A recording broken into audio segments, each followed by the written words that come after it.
Hola a todos y bienvenidos de nuevo. Hoy nos acompaña mi noruego favorito, Einar Tangen, investigador principal en el Instituto Taige de Pekín y también investigador principal en SIGI. Así que bienvenido de nuevo al programa. Siempre es un placer, Glenn. Me asombra, como decía antes, tu productividad y la amplitud y profundidad de tus investigaciones. Quiero decir, no me tomo a mí mismo en serio, me tomo en serio los temas, y realmente aprecio el hecho de que tú hagas lo mismo.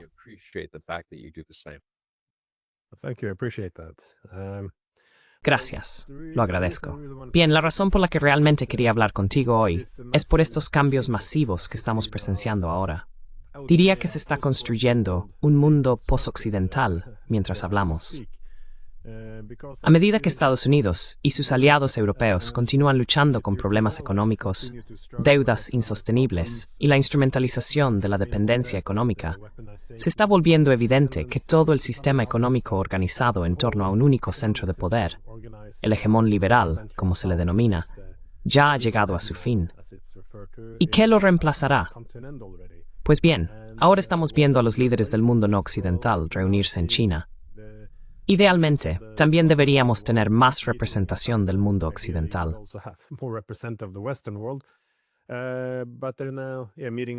Pero ahora se están reuniendo en China para construir esta nueva arquitectura económica internacional posoccidental. Y de hecho, la mayor parte de la atención parece centrarse en 3 de las 4 economías más grandes del mundo en términos de paridad de poder adquisitivo, que son China, India y Rusia, que ahora parecen haberse unido más que nunca antes. El mundo está intentando comprender esto y también evaluar la importancia de lo que realmente está ocurriendo. Por eso quería conocer tu opinión. Para empezar, con una pregunta muy general. ¿Cómo interpretas la importancia de esta reunión masiva que acabamos de ver en China?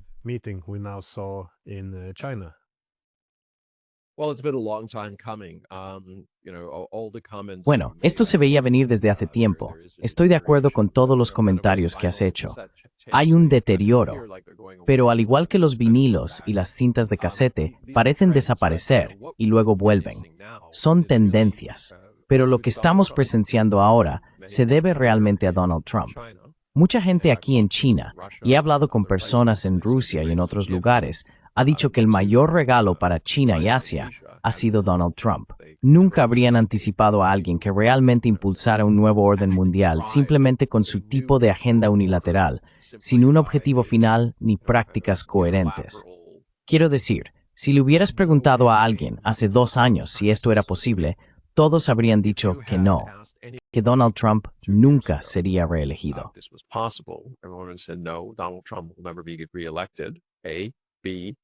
A, B, E. Ya sabes, esta idea de que él alienaría a vecinos, aliados, partes neutrales y luego daría fuerzas a su oposición. La gente lo estaba considerando. Decían, oh no, él se presentará con una agenda doméstica. Sí, anti-inmigración, eso lo podemos ver, pero dejará de lado la parte financiera, en su mayor parte, porque es un tipo de mercado. Es un hombre de negocios. Se supone que debe prestar atención a eso. Si hace 2 años hubieras dicho que haría cualquiera de las cosas que le hemos visto hacer, la gente habría dicho, no, eso es una locura, simplemente no te gusta Donald Trump. El hecho es que lo ha hecho. Y las repercusiones son que los países están huyendo en busca de una alternativa. Quiero decir, si envías 180 cartas diciendo que vas a poner aranceles a países, ¿por qué te sorprende estar aislado?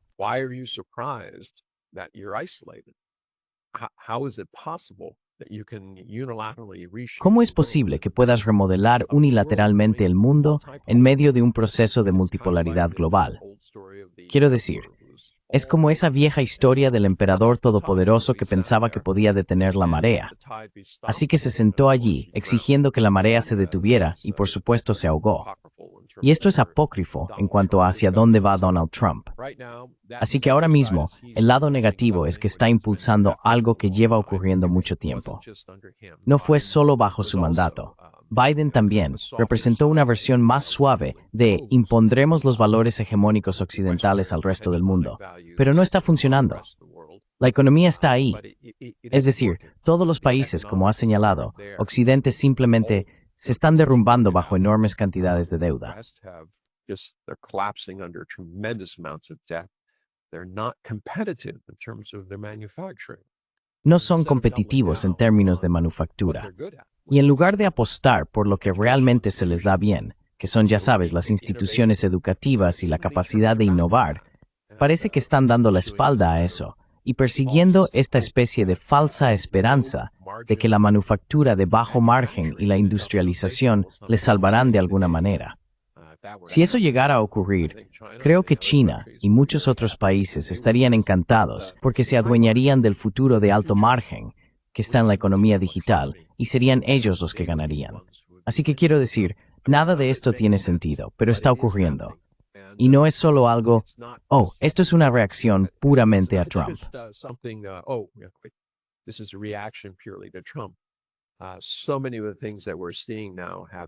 Muchas de las cosas que estamos viendo ahora se han estado gestando, especialmente en los últimos 20 años, y tiene mucho que ver con el liderazgo de China.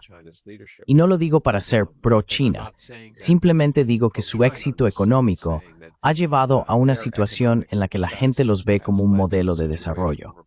Y además de eso, han estado elaborando este tipo de paquete retórico que habla de un futuro compartido. Habla de principios, habla de resucitar un orden global, donde la seguridad, el desarrollo y el respeto a la soberanía se ponen en primer plano. Eso suena mucho mejor que, te voy a decir lo que tienes que hacer y más te vale que te guste. Y si no te gusta, simplemente tomaré más.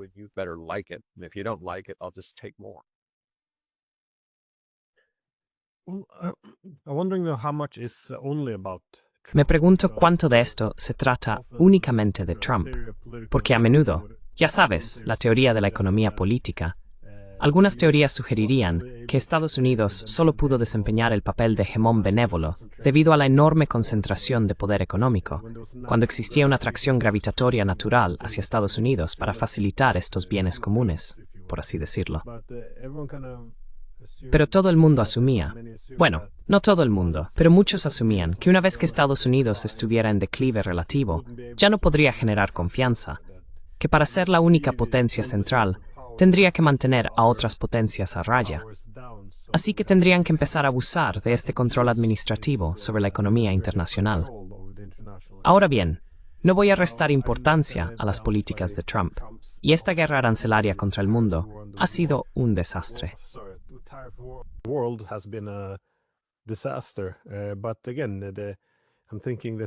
Pero de nuevo, estoy pensando en las cosas que le precedieron. La guerra tecnológica contra China, el robo de los fondos soberanos de Rusia, la toma de reservas de oro, el secuestro de petroleros iraníes, la restricción del acceso a los bancos SWIFT. Quiero decir, muchas limitaciones tecnológicas. Mucho de esto no es solo cosa de Trump, por supuesto. Creo que Trump tomó todo esto y lo llevó al extremo para hacerse el hombre fuerte. Pero la razón por la que lo menciono es que en Europa, gran parte del objetivo es, ya sabes, esperar a que pase Trump.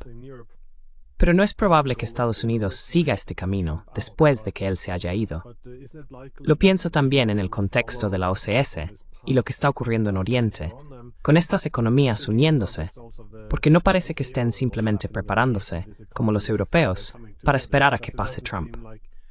Da la impresión de que más bien se están preparando para, bueno, quizá caída de Estados Unidos sea demasiado fuerte, digamos al menos un declive relativo o el fin del momento hegemónico.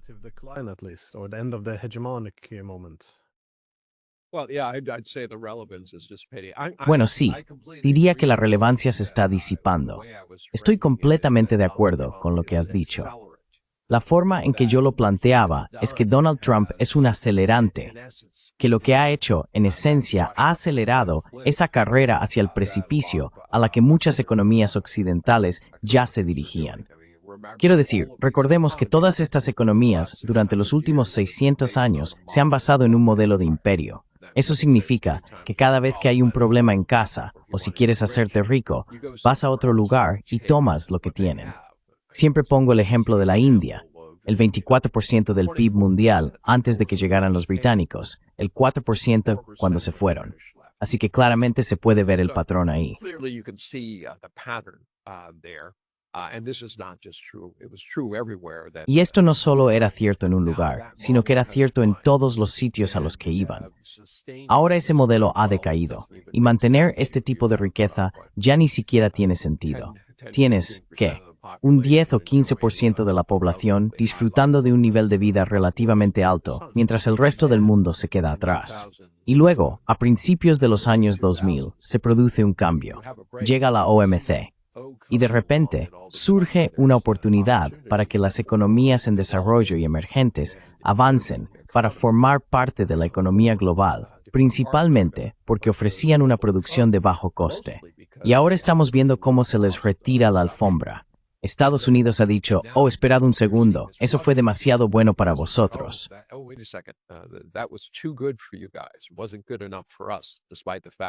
No fue lo suficientemente bueno para nosotros. A pesar de que si miras los beneficios globales durante el mismo periodo, desde el año 2000 hasta hoy, 2/3 de los beneficios iban a Europa y América.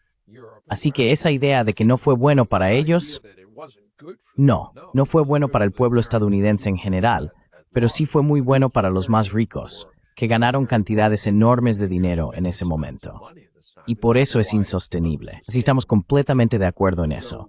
Solo me gusta enfatizar que Trump es un acelerante. En cuanto a todo lo demás que está ocurriendo, esto lleva sucediendo mucho tiempo.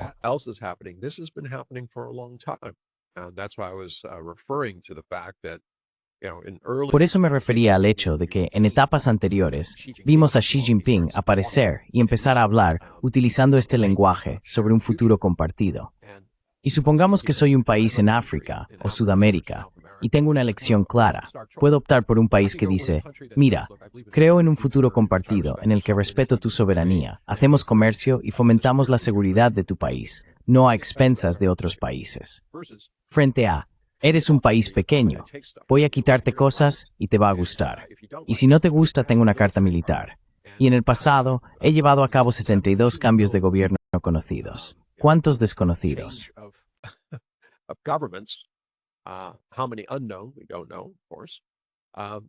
No lo sabemos, por supuesto. Y eso es una amenaza real y palpable. Así que estos países han estado votando con los pies. Se puede ver en los bancos centrales. ¿Cuánto están invirtiendo en Estados Unidos? Casi todos, excepto Japón y Gran Bretaña, han estado reduciendo sus activos estadounidenses. El mercado de bonos ahora, las letras del Tesoro en Estados Unidos, está siendo sostenido por flujos privados de capital especulativo, personas que buscan lo que creen que son rendimientos seguros. Los bonos del Tesoro de Estados Unidos. Esos son el estándar de oro, ¿verdad? Pero aquí está el problema. Al mismo tiempo que Donald Trump ha estado haciendo todas estas maniobras, también ha estado diciendo, miren, quiero devaluar el dólar estadounidense en un 30%. Look, I want to devalue the US dollar by 30%. Well, that means if I buy Bueno, eso significa que si tomo mi moneda y compro $100 en bonos del Tesoro de Estados Unidos, y él sigue adelante con eso, termino con bonos del Tesoro por valor de $70. Y si quiero convertirlo de nuevo a mi propia moneda, no parece un buen trato, no parece muy seguro. Así que para contrarrestar eso, voy a decir, bueno, compraré esos bonos, pero necesito una tasa más alta. Una tasa que me asegure mantener mis beneficios y también mi capital durante ese periodo. Así que esto es extremadamente peligroso para un país que tiene $27 billones en deuda y está por encima del 120% del PIB en términos de deuda. Ahora mismo estamos teniendo un déficit de $1 billón, con un presupuesto de unos 6 billones.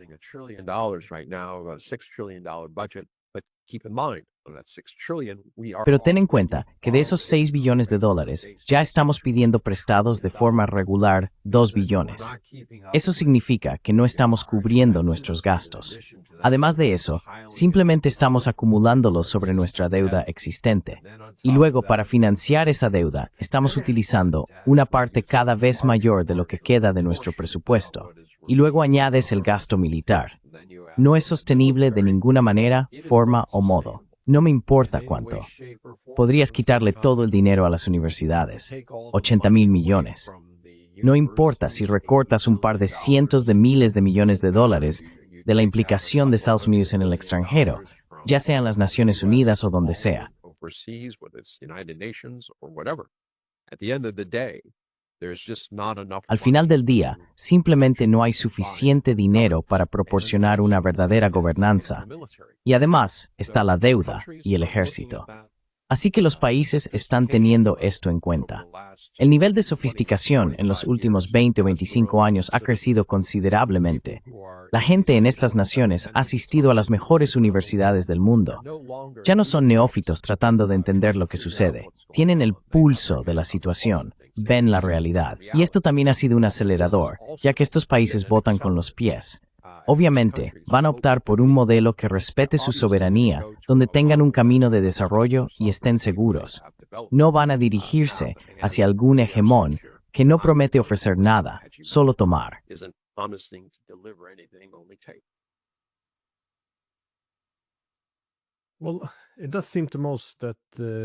Bueno, a la mayoría le parece predecible que este modelo ha llegado a un callejón sin salida. Pero por eso mismo me resulta extraño. No parece haber mucho reconocimiento de esto en Occidente, ni de la necesidad de considerar otras alternativas. Porque como se ve ahora, la mayoría global se está reuniendo en China para intentar reconstruir una arquitectura económica alternativa. Las reacciones de Occidente han sido muy hostiles. La jefa de política exterior de la UE, Kaja Kallas, dijo que esto era una amenaza para el orden basado en reglas. En los medios alemanes, uno de los periódicos calificó esto como la cumbre de los villanos, porque Occidente liberal y democrático había decidido no asistir.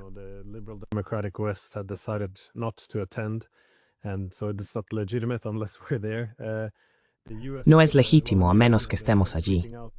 En Estados Unidos, Trump tuiteó que estaban conspirando contra América. Más tarde, también dijo que sin América el mundo moriría.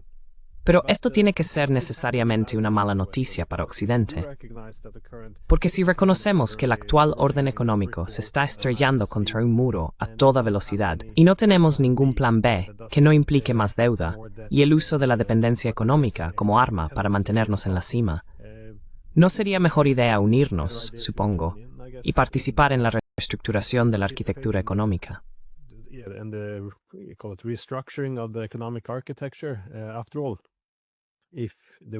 Después de todo, si Occidente no participa en ello, parece que lo que va a surgir no será muy favorable para Occidente, al menos sin una participación significativa.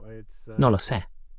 Bueno, si simplemente miramos los acuerdos que se han hecho, para mí, uno de los más significativos, si no el más significativo, fue este acuerdo de gas entre los chinos y los rusos. Se trata de una parte enorme de los yacimientos de Yamal, en el Ártico, que era gas destinado a Europa y que ahora se está redirigiendo a China. Es simplemente un desastre tras otro, y no veo, a medida que las cosas van de mal en peor en Occidente, cuál es la alternativa a debatir sobre un sistema económico internacional que no esté organizado completamente en torno a Estados Unidos.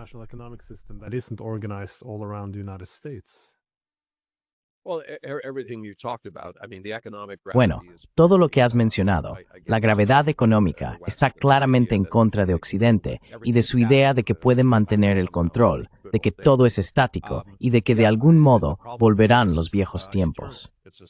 El problema es interno, es psicológico. Si crees que el mundo depende de Estados Unidos, o que cualquiera que celebre una reunión sin tu participación es un villano, evidentemente eso tiene que ver con tu visión global y tus suposiciones. Así que nada cambia en Estados Unidos o en Europa hasta que haya un cambio en las élites que dirigen las cosas. Y ahora mismo no vemos eso. Se ven desafíos claros que vienen de la derecha.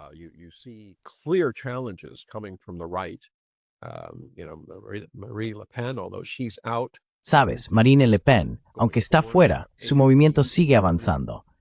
Tienes a AfD en Alemania, y en general hay estos movimientos conservadores que están ocupando el espacio que dejan vacante las élites, que parecen completamente desconectadas del hecho de que la gente a la que representan está sufriendo y no tiene futuro. Y sin embargo, siguen apoyando un sistema que, como tú dices, va directo hacia un muro o un precipicio. Así que, sí, sigo haciendo esta pregunta. Corralus Samal. Diffuse thing in Astagrijijar. Juan, Junu Fornenth Mureweth. Somebody says, okay, I recognize what the reality is. When you're talking to somebody who's delusional, Cuando hablas con alguien que está delirando, intentar ser racional no funciona en absoluto. Ahora, ellos dirían exactamente la misma tontería. Oh, Glenn y Einar están delirando. Creen en este tipo de cosas, que todo saldrá bien. Esto es una tontería. El mundo necesita adultos en la sala, como Europa y América, para dirigir las cosas, porque estos salvajes realmente parece que han progresado, pero la realidad es que no pueden hacerlo sin nosotros. Y eso ya lo he escuchado antes, y lo volverás a oír hasta que la realidad llame a la puerta. Como he dicho, hay cambios políticos, pero esos cambios políticos serán costosos, y los partidos de derechas no necesariamente traen felicidad.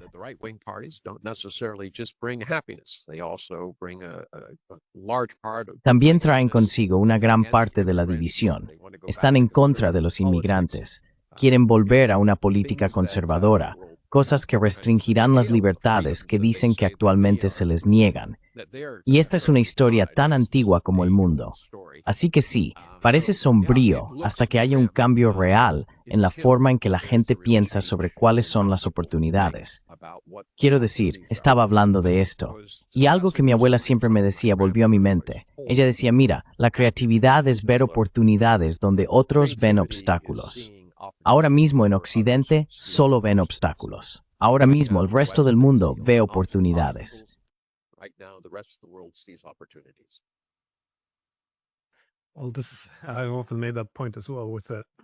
A menudo he señalado lo mismo, con todas estas plataformas tecnológicas que se están desarrollando en China. Está el corredor ártico a través de Rusia, corredores terrestres. Hay todas estas novedades que surgen con muchas oportunidades interesantes, pero parece que todo se ve a través del prisma de una amenaza, porque todo este desarrollo, todas esas oportunidades para formar mejores relaciones, al menos implicarían reconocer que el momento unipolar ha terminado, que ya no es el centro del mundo. Pero, en algún momento, no es una elección. Hay que reconocer el mundo tal como es, si se quieren tomar las mejores decisiones. Pero creo que lo que a menudo resulta inquietante, al menos en Europa, es que hubo mucho entusiasmo cuando Estados Unidos utilizó su arma económica contra adversarios, aunque esto también redujera la confianza en el sistema económico centrado en Estados Unidos.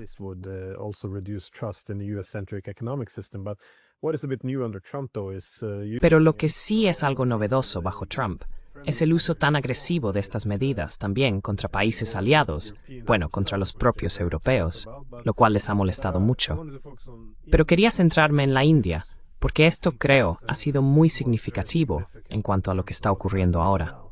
Pasaron de un arancel del 25% a uno del 50% contra la India, a menos que hicieran lo que se les pedía, es decir, comprar más energía y armas estadounidenses, cortar relaciones con los países con los que Estados Unidos no quiere que la India comercie, ahora principalmente Rusia, y en esencia, volverse excesivamente dependientes de Estados Unidos, lo que se traduciría, supongo, en menos prosperidad económica y más dependencia política.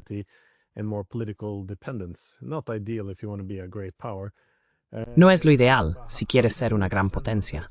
Pero ¿cómo se entiende esto? Porque todo el mundo sabía, y lo había advertido, que los rusos estaban siendo empujados hacia los chinos, lo cual no veo por qué eso sería algo malo. Creo que estabilizaría muchas regiones del mundo, como Asia Central. Pero ahora, por supuesto, está la alienación de la India, que realmente, sinceramente, quería mantener un equilibrio de dependencia. Es decir, trabajar tanto con los estadounidenses como con los chinos. No quieren elegir un bando, y ahora se han visto forzados a ir a China e intentar hacer las paces allí. ¿Cómo interpretas, supongo, estos acontecimientos recientes con la India?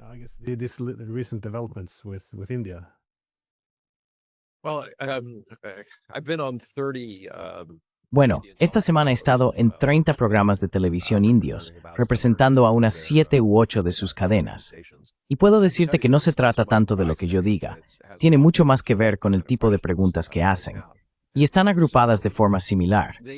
Primero, dicen, mire, esto es hipócrita. Estados Unidos aumentó su compra de yellow cake y metales estratégicos raros y fertilizantes de Rusia en un 28% el año pasado. China compra más petróleo que nosotros. Europa es el principal destino de los productos petrolíferos que estamos refinando y enviando allí. Turquía también compra petróleo. Entonces, ¿por qué se nos señala a nosotros? Y esto parecía ser un estribillo. Se presentan como víctimas.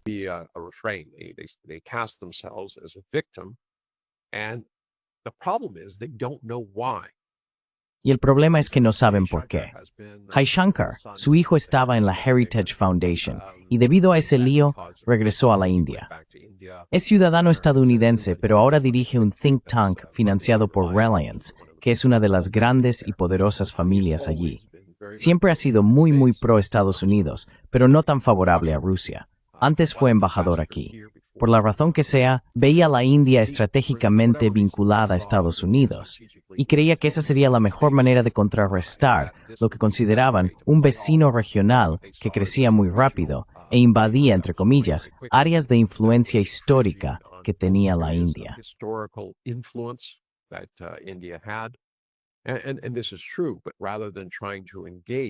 Y esto es cierto, pero en lugar de intentar entablar una relación con China, su mentalidad era, vamos a jugar una partida. Intentaremos sacar provecho tanto de Estados Unidos como de China. Así que, avanzando hasta el primer mandato de Trump, fue el Howdy Modi. Hubo enormes multitudes en el Madison Square Garden, admiradores entusiastas, sesiones de fotos, todo ese tipo de cosas. Así que, cuando llegó la segunda vez, había muchísima gente que apoyaba a Trump. Decían, bueno, él es nuestro amigo, nos va a cuidar. Esta relación spell va a continuar. En cambio, Trump cambió de postura.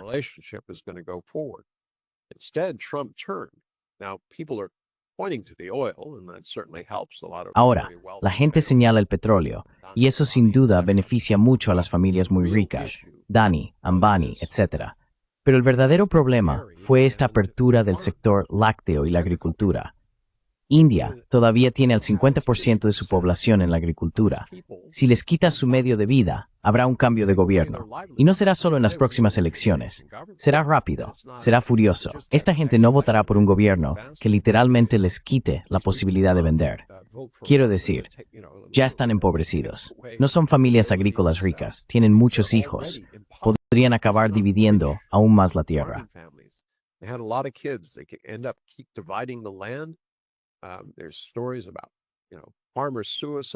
Hay historias sobre, ya sabes, suicidios de agricultores, literalmente cientos cada semana. Hay personas que asumen deudas aplastantes que se transmiten de generación en generación. Esta es una línea roja en la política india. Así que está eso. Y luego hay otras cosas que Modi no pudo entender. Una de ellas es que Estados Unidos intervino en las elecciones generales, en las que él esperaba obtener una amplia mayoría en las cámaras baja y alta para poder transformar la India en algo más centralizado. Actualmente, existe un gobierno provincial muy fuerte y un gobierno nacional algo más débil, lo que hace muy difícil establecer políticas estandarizadas para generar cambios, ya que cada provincia protege sus propios intereses. As every province protects its own. But they don't care what the cost is to the country as long as they're... No les importa cuál sea el coste para el país mientras puedan extraer valor a nivel local. Así que eso fue un gran problema. Había una sensación de traición. Después de eso, fue y tuvo una gran sonrisa y un abrazo con Putin. Eso no sentó bien en Washington. De repente, Bangladesh entra en juego.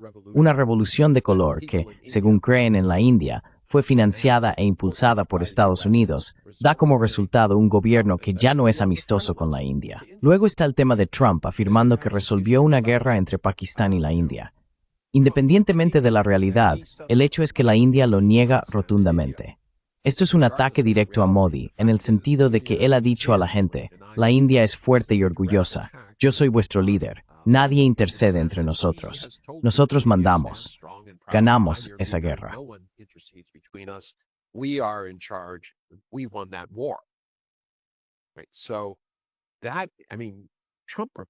Quiero decir, Trump repite eso casi cada 2 días, su insistencia en conseguir un premio Nobel de la Paz.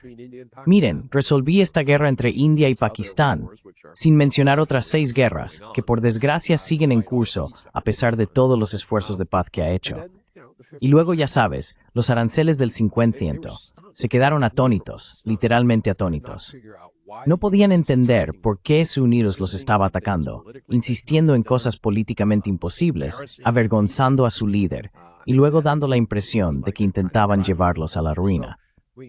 Así que quiero decir, Modi fue allí originalmente. Y hablé con gente, obviamente, que tenía 30 programas. Algunos de ellos opinaban que el mejor curso de acción para la India era usar al panda o al dragón contra el águila.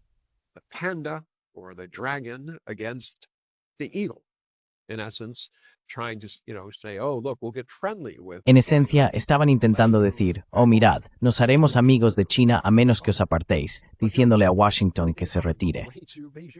Pero ocurrió algo curioso de camino a Pekín. Visteis las imágenes. Eran reales. Xi, Modi y Putin riendo juntos. Quiero decir, un grupo pequeño, informal. Contrasta eso con los líderes europeos que han sido arrastrados a la oficina de Trump, sentados como un grupo de periodistas o alumnos escuchando al gran profesor.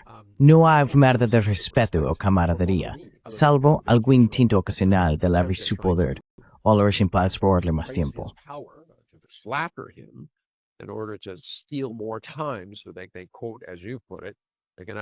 Así que citan, como tú dices, que pueden resistir más que Trump. Así que la India no lo entiende. De camino allí ocurrieron cosas. Y la razón por la que lo digo es que, 2 meses antes, el representante indio se marchó porque el grupo no quiso firmar medidas antiterroristas, que estaban dirigidas directamente a Pakistán. Esta vez, la India sí firmó. Bien, pasan por alto el hecho de que el documento en realidad decía que todos están en contra de todo tipo de terrorismo. No hay terrorismo bueno ni malo. Ha habido muchas preguntas sobre la hipocresía por parte de la India, porque por un lado, insisten en que lo que les ocurre a los indios es un acto de terrorismo.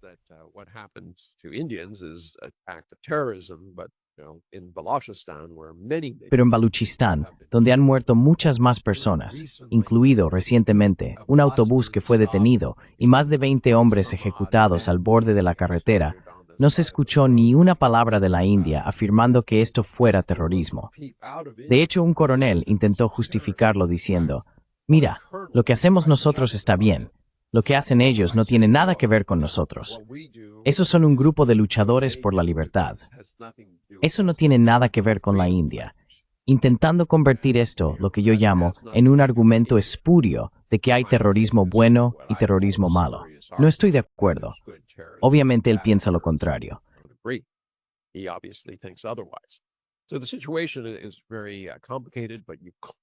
Así que la situación es muy complicada, pero se puede ver claramente que si la India fue allí con la idea de que iba a utilizar Pekín como una especie de apoyo frente a Washington, eso probablemente ha desaparecido. También tenía mucho sentido. Quiero decir, la parte india pensaba esto, especialmente cuando anunciaron este enorme acuerdo de gas. Literalmente, casi va a duplicar lo que tienen actualmente. Tienen 12,000 millones, lo que sea la unidad, en un gasoducto, y 44 en otro. Esto es 50. Representa ahora mismo alrededor del 12% del consumo de China procedente de Rusia. ¿Por qué es importante saberlo? Porque el gas por gasoducto es menos caro que el gas que tiene que ser comprimido, puesto en barcos especiales, enviado, descomprimido y luego introducido en los sistemas.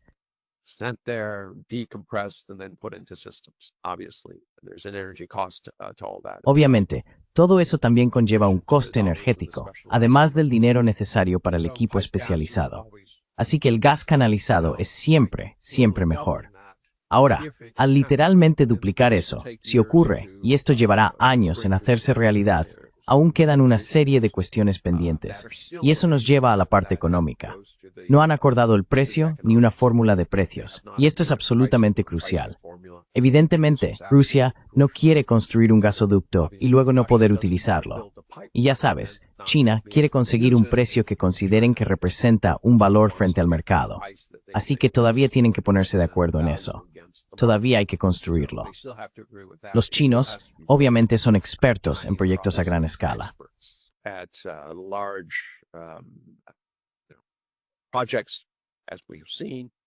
Proyectos, como hemos visto, así que pueden hacerlo rápidamente, pero aún no se ha construido y todavía quedan detalles por resolver. Pero si sucede, de repente Rusia estaría suministrando el 23% del gas natural de China, una cantidad enorme. y está en una zona en la frontera entre ambos países, por lo que no puede ser interferido. No está sujeto al estrecho de Malaca, al estrecho de Hormuz, ni a ningún otro punto geopolítico estratégico donde un tercero pueda ejercer presión. Muy, muy importante. Ahora bien, ¿por qué dije que esto afecta a la India? De repente, la India se da cuenta de que está mucho más cerca de Rusia y de fuentes de energía que necesita que de Estados Unidos. Y ya sabes, son exigencias indignantes.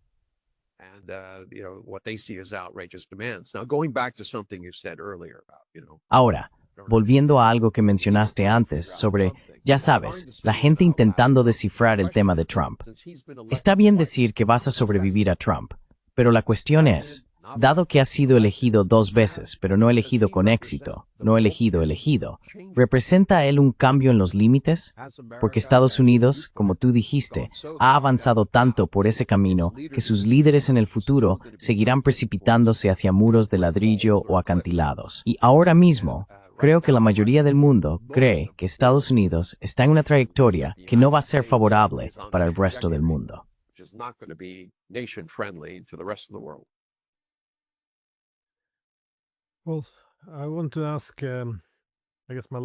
Bueno, quiero preguntar, supongo que mi última pregunta tiene más que ver con la dimensión militar de lo que vimos, porque aunque la reunión de la OCS fue principalmente sobre economía y cooperación política, dicho esto, después de esta reunión, los chinos celebraron el 80 grados aniversario de la derrota de Japón en la Segunda Guerra Mundial. Y de nuevo, China mostró muchas armas nuevas. Ahora, no soy un experto militar. Quiero decir, estuve en el ejército, pero no tengo las habilidades para evaluar los diferentes armamentos. Me preguntaba, ¿qué sabemos? ¿Hubo alguna sorpresa en cuanto a lo que China pudo exhibir?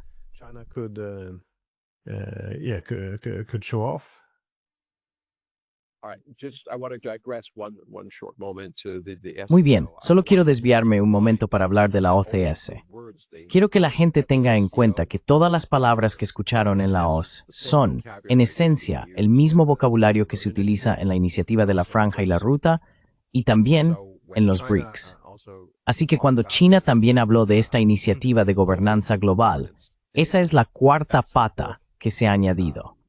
Porque antes tenían la seguridad, de la que ya hablé, tenían el desarrollo y tenían esta civilización que yo equiparo a respeto y soberanía.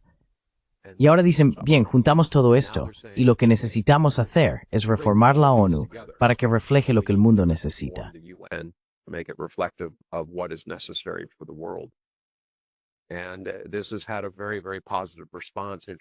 Y esto ha tenido una respuesta muy, muy positiva a nivel internacional. Pero todo ha sido paso a paso. Empecé a rastrear cuándo empezaron a converger los términos, cuándo utilizaban exactamente las mismas palabras y frases en estas diferentes instituciones. Y ha sido básicamente desde el primer día, desde que empezaron a hablar de estas iniciativas, han creado un marco de vocabulario que utilizan. Así que esto es realmente muy, muy paso a paso. Están avanzando en una dirección clara. Y esa dirección es que la ONU, tal como está hoy, no funciona. No es que alguien racional diga que sí funciona. Pero ¿qué se puede hacer al respecto?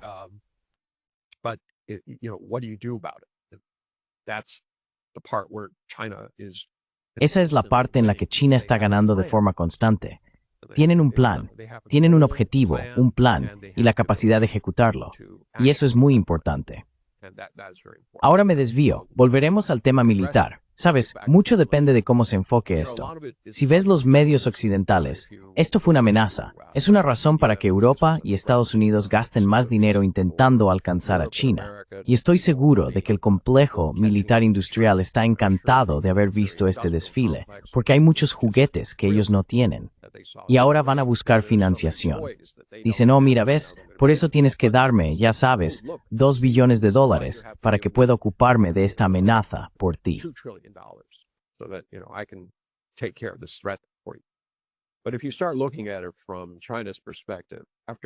Pero si empiezas a verlo desde la perspectiva de China, después de 80 años, tras la derrota de un régimen fascista que mató a 36 millones de personas, ten en cuenta que la estimación total de muertes fue de 100 millones en la Segunda Guerra Mundial, 36 millones en China, algo menos de 27 millones en Rusia.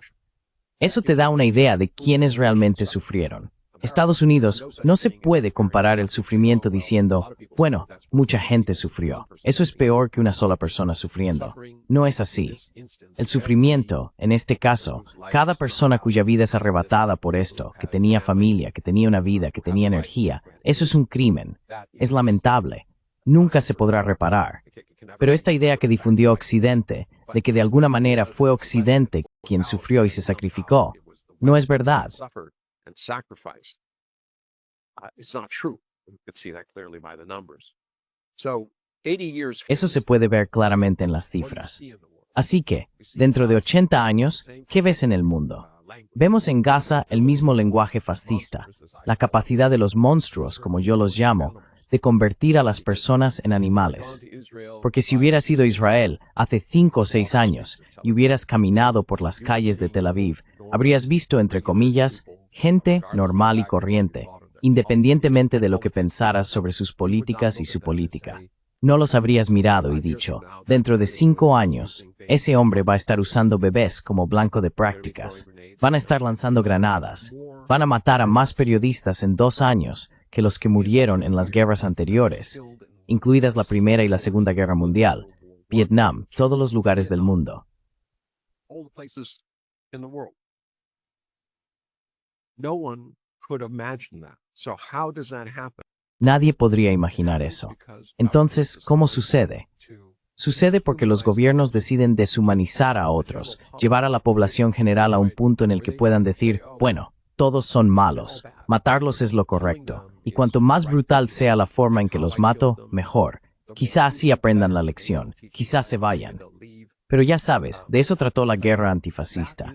La mayoría de las personas, más del 84% de los muertos en China, no eran militares. Muchos de ellos murieron porque cuando llegaron los japoneses, los saquearon todo. Se llevaron toda la comida, se llevaron las medicinas, y por eso mucha gente murió, porque no pudo conseguir lo que necesitaba para prolongar su vida. Y simplemente no podían comer.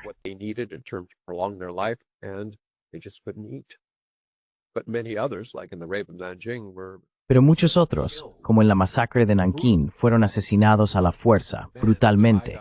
Ya sabes, hombres atados juntos y luego usados para prácticas de bayoneta, mujeres violadas, niños violados, asesinados. Quiero decir, estas son cosas que ocurrieron, así que tienes que hacerte preguntas. Si fueras a Japón hoy, no mirarías a la gente y dirías, oh, este es el tipo de personas que harían eso. Así que alguien lo hizo. Y eso es el fascismo. Ese es el verdadero peligro en el mundo actual. Entonces, ¿por qué hablo de esto en términos del desfile militar? A China se la llamaba el enfermo de Asia porque era fácilmente conquistada.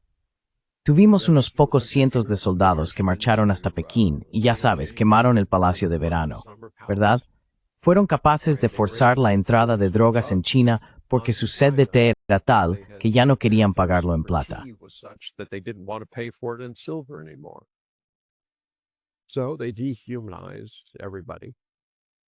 Así que deshumanizaban a todos, tomaban lo que querían, mataban. Era una práctica habitual. Y no eran solo los japoneses. ¿De quién lo aprendieron los japoneses? De los europeos, de los estadounidenses. Toma lo que quieras, industrialízate, ten las mejores armas, el que tiene las mejores armas gana. Así que lo que China estaba mostrando al mundo es que es capaz de defenderse, que no será tomada por un grupo de traficantes de drogas que pretenden envenenar a su pueblo. Tampoco será subyugada por alguna doctrina imperial, ya sea de Japón o de Estados Unidos, que haga que su gente sea sumisa, que los haga menos que humanos. Así que, mensajes muy diferentes dependiendo de qué lado estés. Claramente, estando aquí, cubrí el desfile en Guangdong.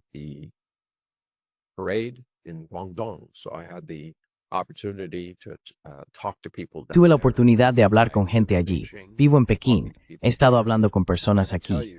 Y puedo decirte que no hay nadie que no esté orgulloso de que ya no serán subyugados. Y esto se está traduciendo en mucha más confianza.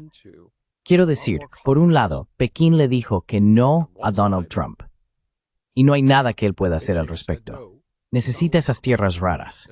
Envía amenazas cada pocos días, diciendo, voy a poner un arancel del 200% a China, a menos que me den los imanes. Quiero decir, no sé qué, ¿Acaso piensa que está en una tienda donde puede amenazar a alguien, como si fuera un mafioso o algo así?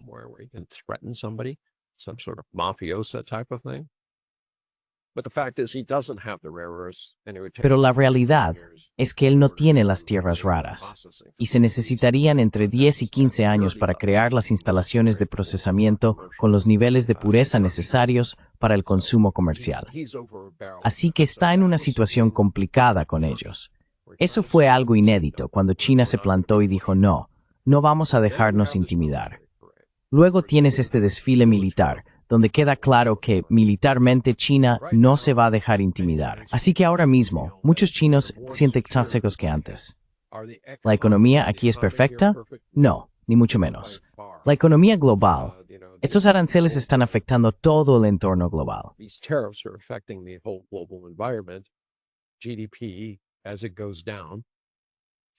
Cuando el PIB baja, las empresas chinas sufren, al igual que las empresas de todo el mundo, incluyendo las de Estados Unidos.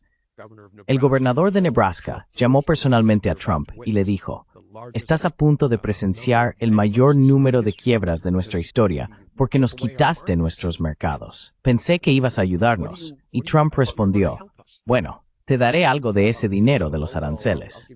Literalmente, está sacando dinero de un bolsillo y decidiendo a quién se lo va a dar en función de las personas a las que se lo quitó.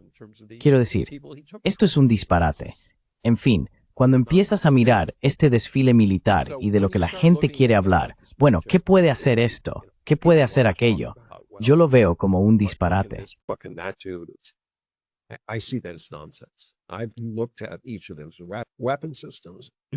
He analizado cada uno de esos sistemas de armas y les digo que la conclusión que deben sacar es que China está al día con la tecnología.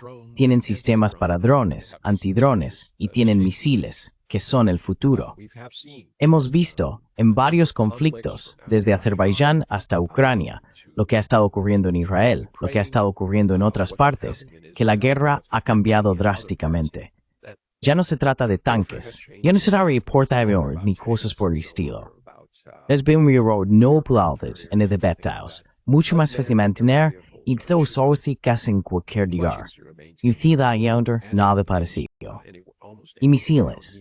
Y misiles.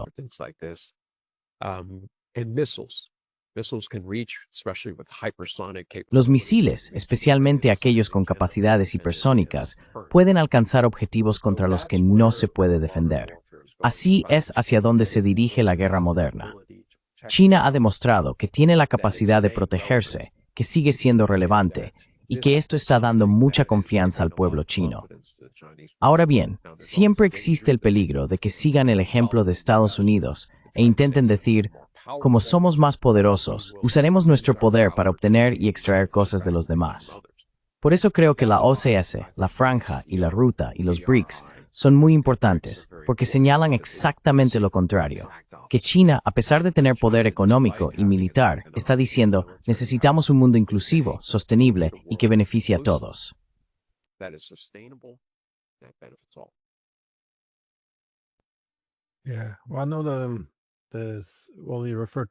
Sé que te referías a las drogas de las guerras del opio, que luego llevaron al siglo de la humillación, algo que sigue siendo muy importante en la memoria histórica de China. Pero también, supongo que para muchos, es casi una suposición razonable pensar que algo así podría intentarse de nuevo, porque ahora vemos una situación en la que Estados Unidos ya no es capaz de competir contra China, y parecen resurgir algunos de los mismos pensamientos. Es decir, los esfuerzos por quebrar económicamente a China. Cuando esto no funciona, cada vez es más común hablar de una guerra con China como la escalada natural si la guerra económica no tiene éxito. En fin, todo el discurso parece centrarse, cuando se observa el auge de China, en cómo prevenirlo o frenarlo. Oímos muy poco sobre cómo aprender a convivir con China como un igual. Así que, dada esta retórica, la modernización del ejército chino parece estar también un poco bajo sentido común.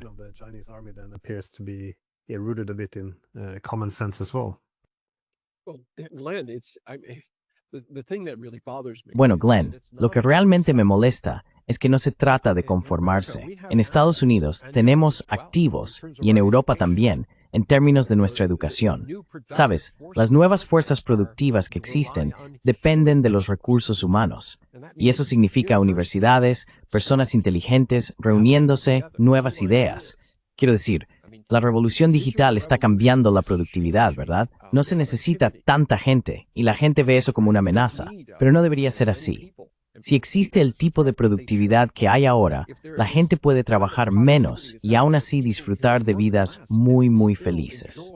Quiero decir, en Estados Unidos, menos del 2% de la población está involucrada en la agricultura. Y aún así, Estados Unidos puede producir más alimentos de los que puede consumir.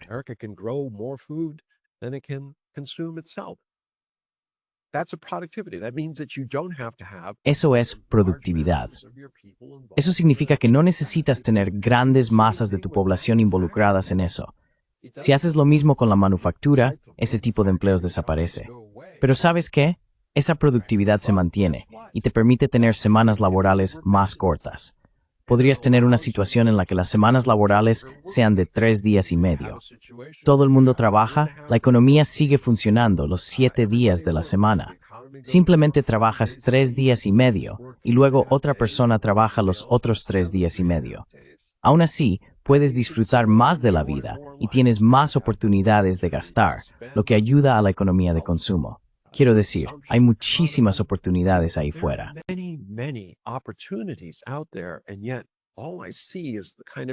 Y sin embargo, todo lo que veo es ese tipo de cosas negativas. Estados Unidos y Europa tienen muchísimo que ofrecer. No se trata de conformarse, se trata de reconocer las realidades y las oportunidades. Recuerda que hablé de lo que es la creatividad. Es ver oportunidades donde otros ven obstáculos. Y esto es lo que realmente me molesta. Si veo un mundo cerrado en el que no veo futuro, eso llevará al conflicto. Pero si puedo darle la vuelta y mirar creativamente y decir, oye, ahí fuera hay oportunidades increíbles, solo necesito estar preparado para aprovecharlas. Vaya, ¿qué diferencia supondría eso? Y creo que mucha gente está impulsando esa mentalidad.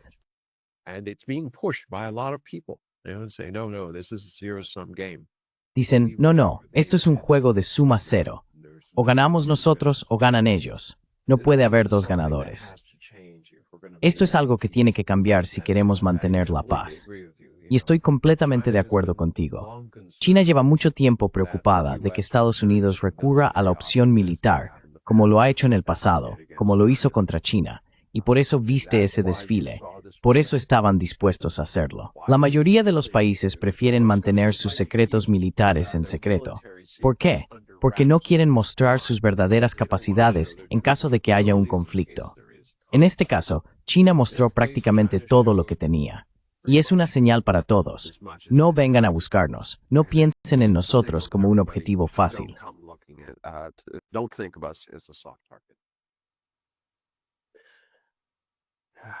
Bueno, muchas gracias por tus opiniones sobre esto. No tengo mano más. Ramashwar.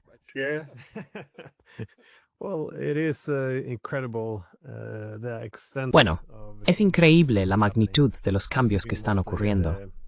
Yo pensaba principalmente en la esfera económica, pero parece que el mundo gira cada vez más rápido.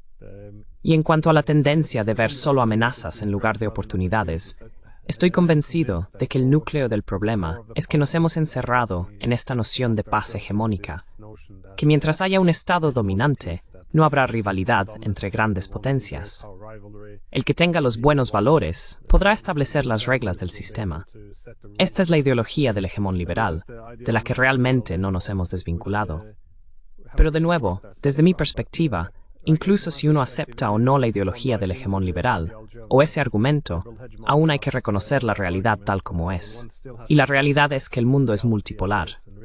Tiene una distribución multipolar del poder. Así que es necesario hacer las paces con esa realidad si se quiere la paz en el mundo. No per six cooperaciones. Es una elección. Sí, eso es todo. Así que, gracias de nuevo. Espero poder contar contigo de nuevo en el futuro, si estás disponible. Siempre es un honor. Gracias. Gracias.